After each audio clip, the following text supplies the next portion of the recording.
Krešimir Butić, inicijator Muzeja zadarske košarke, čuvar zadarskih košarkaških uspomena.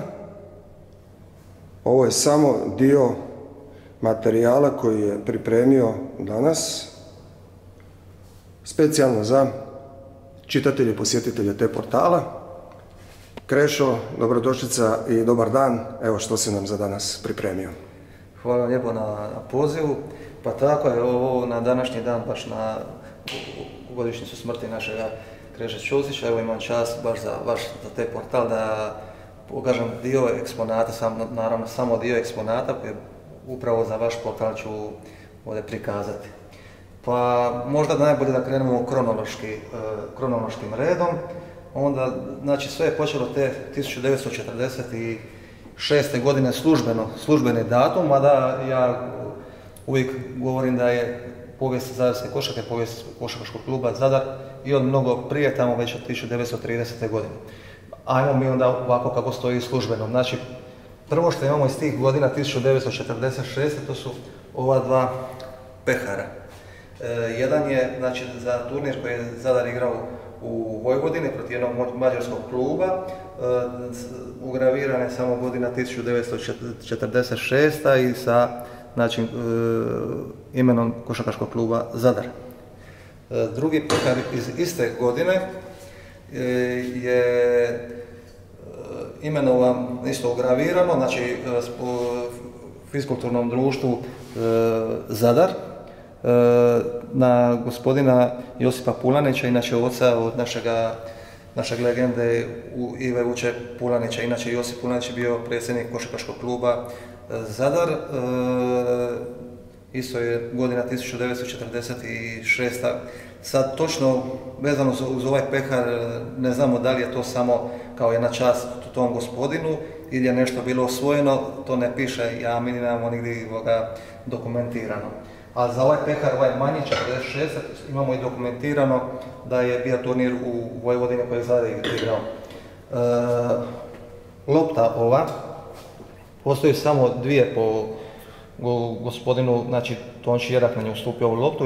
Ovo je replika košarkaške lopte koja se igrala, znači godina što sam vam rekao prije 40-ih, tamo 1930. Jedna lopta je u Beogradu, jedna je ovdje kod nas. Idemo dalje. Znači, ovdje imamo iz 1952. Košarkaški savez Hrvatske je poklonio plaketu košarkaškom klubu Zadar prilikom otvaranja stadiona, znači manjskog igrališta na današnjim, znači, Jazinama.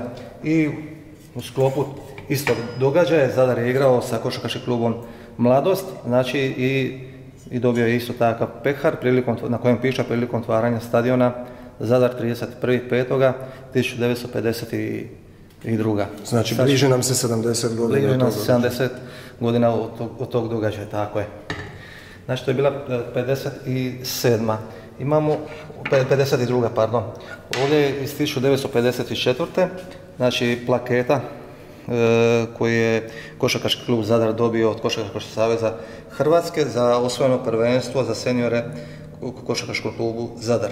26.8. koji su održavali 26.8. do 2.10.1954. godine. Tako je. Zadržat ćemo se još na 50. godinama, upravo jednog rariteta koje mnogi, naravno, vaši pratitelji vašeg portala, ali ne znaju Zadrani, a kamoli pratitelji vašeg portala, znači raritetan dres košarkaškog kluba Zadar, koji je crno-bijele boje, vjerojatno se pojavio samo te godine, da li su, kako stoju svjedoci vremena govoru, da je kupljen na jednom, kad su igrali turnir u Poljskoj, ta garnitura dresova se od tamo donijela u Zadar. Koja godina je? 1959. Inače dres je od gospodina Velimira Čubrića koji nam je ustupio. Znači, još smo u 50. godinama, Zadar je 1957. bio isto osvojio prvenstvo Hrvatske, kao takav je i ušao u Saveznu ligu, znači Jugoslaviju, to je prva liga, ali državna. U tom prilikom je dobio isto od Košarkaškog saveza Hrvatske plaketu prvaku Hrvatske, članovi Zadar, 27. do 29.9.1957. Pošto u tom vremenu nije se baš dobivalo pehare kao danas, nego eto, bilo je vrijeme je bilo puno skromnije.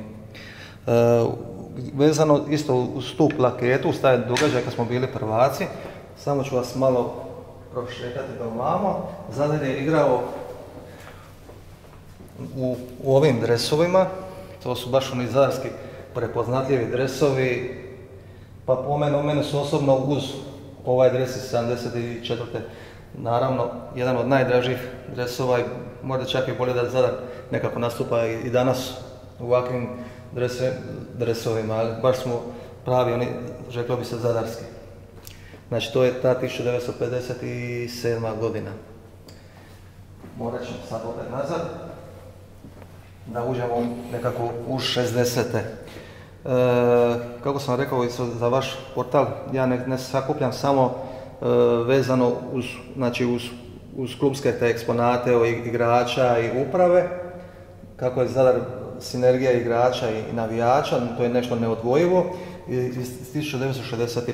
kad je Zadar osvojio svoje prvo prvenstvo Jugoslavije, navijači su svi imali ovakve, ajmo je nazvat ćemo ih kape, na kojim je pisalo 1965.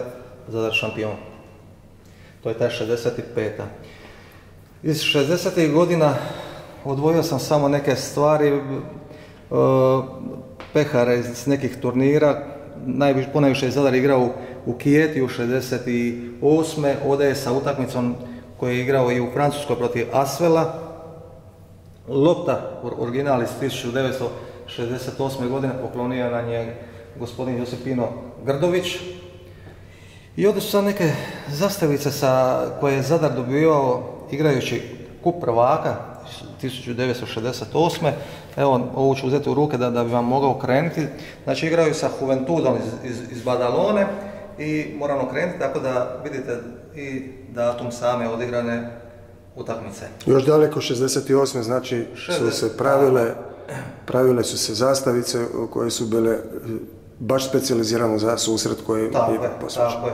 Da, to su Španjolci, oni su to radili. A bio je Zadar u to vrijeme vrijedan, jer imao je zastavicu iz 67. Tako je, znači mi smo osvojili to prvenstvo, naša zastavica je, ovo je prva zastavica, u biti najstarija zastavica koju mi imamo, to je iz 1967. Znači ovaj prikazani donat, to znači jedno prvenstvo do te 67. koje smo mi osvojili, znači te 1965. godine. 1968. godina, tu su nekako, Zadrani su najviše vezani uz Real, svi pričaju o tim utakmicama protiv Real Madrida. Ovdje su zapisnici sa utakmice u Madridu i uzvratne u Zadru sa ulaznicom za isto. I tu su neki dopisi od Real Madrida koji su oni poslali košarkaškom klubu Zadar, gdje su popisi njihovih igrača, njihovih delegacija koji su oni razmjenjivali putem pošte sa košarkaškim klubom Zadar. Evo, suci su bili Ištvan Sabo iz Mađarske i Hristos Avramidis iz Grčke. Da. Tako je. Da sad to izvadimo, tu bi se našla puno zanimljivih detalja. Evo, tu imamo imena, sigurno ćete vi kao sportski poznavatelj neke i sigurno i bit će vam poznati. Brabender svakom slučaju. Da. Luik. Tako je. Mislim da im je Emiliano Rodriguez bio i kapetan. Evo i adresa i broj telefona i pečat Estadio Santiago Bernabeu. Ovo je zastavica i jedna, ajmo reći, nazvat je plaketa koju je Zadar dobio prigodom gostovanja. Prigodom gostovanja. Tako, ovo je zastavica koju je njihov kapetan uručio košarkaškom klubu Zadar. Na njoj ne piše, nisu bili kao Juventud, da piše datum odigrane utakmice, nego samo je ovako dodijeljena zastavica. Ovo ispod je meni jako zanimljivo što se krije. Ovo ovdje? Tako. Aha. Znači onda ćemo se samo malo vratiti na godinu prije. Samo, evo, Pustite da ja samo to maknem.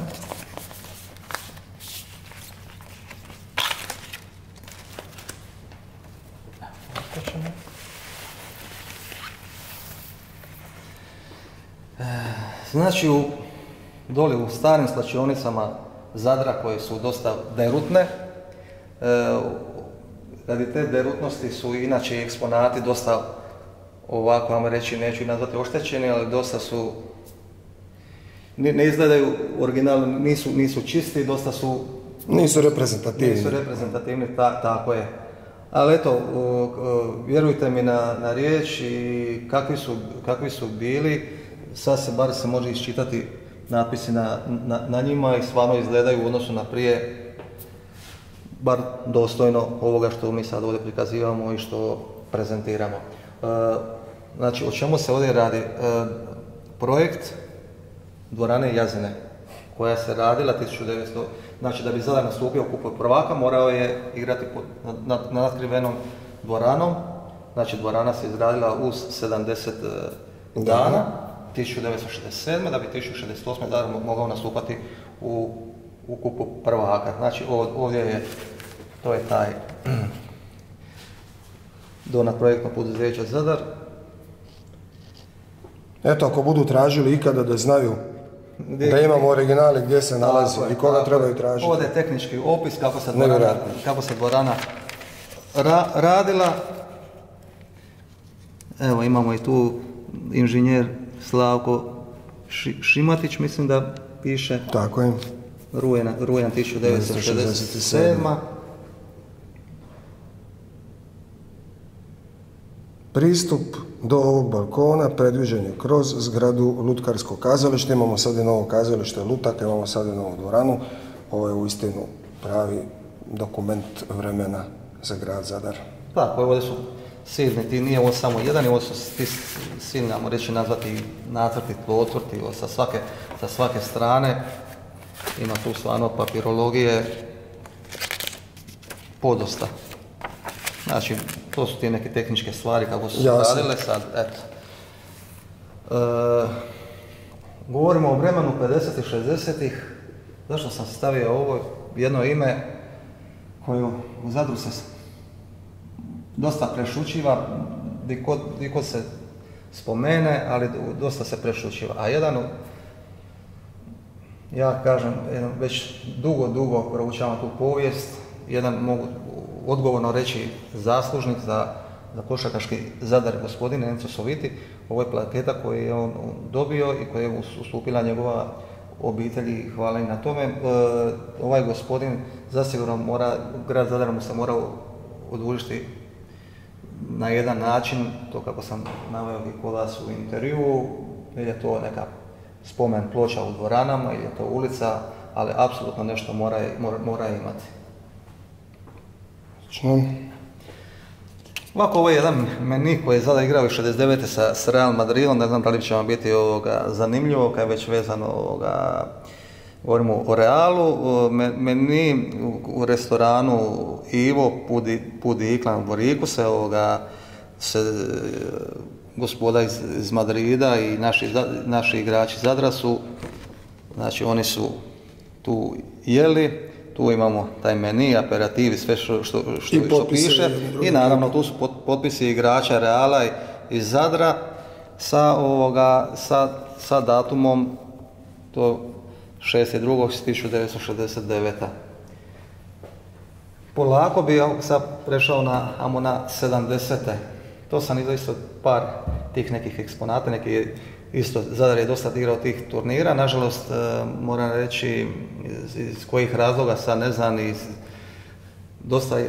dosta tih pehara jednostavno nema, nestali su kako što, bitno je i tužno je da ih nema. Sad gdje su, ja zaista ne znam, ali prekopao sam i raspitivao sam se, ali jednostavno i nema. Znači za te godine 70. imamo znači samo ovako pehare ili plakete sa turnira koji je Zadar igrao kao ovdje, znači većinom su to bili u Italiji, ovo je 1974. godina.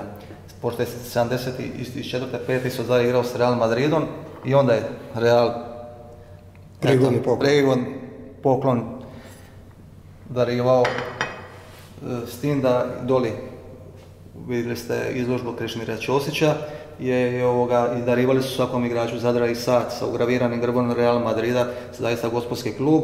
To je doli izloženo, to je Krešin sat koji je dobio, to je izloženo doli u izložbi posvećeno Krešimiru Ćosiću. Ovo je već dobrom dijelu populacije poznato. Ajmo, Branko, još samo malo na 70. Može. Malo na 70, da ne preskočimo neke stvari.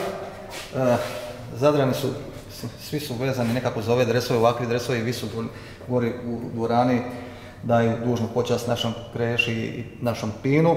To su baš ovakvi dresovi, ovo su original dresovi. Ovdje su dres broj 9 gospodina Darka Fabulića koji nam je ustupio, inače ga je nosio prvi Amerikanac koji je igrao u Zadru, koji je igrao i u Hrvatskoj, mislim, gospodin Dag Richards koji je igrao europske utakmice, a Darko Fabulić je igrao domaće utakmice.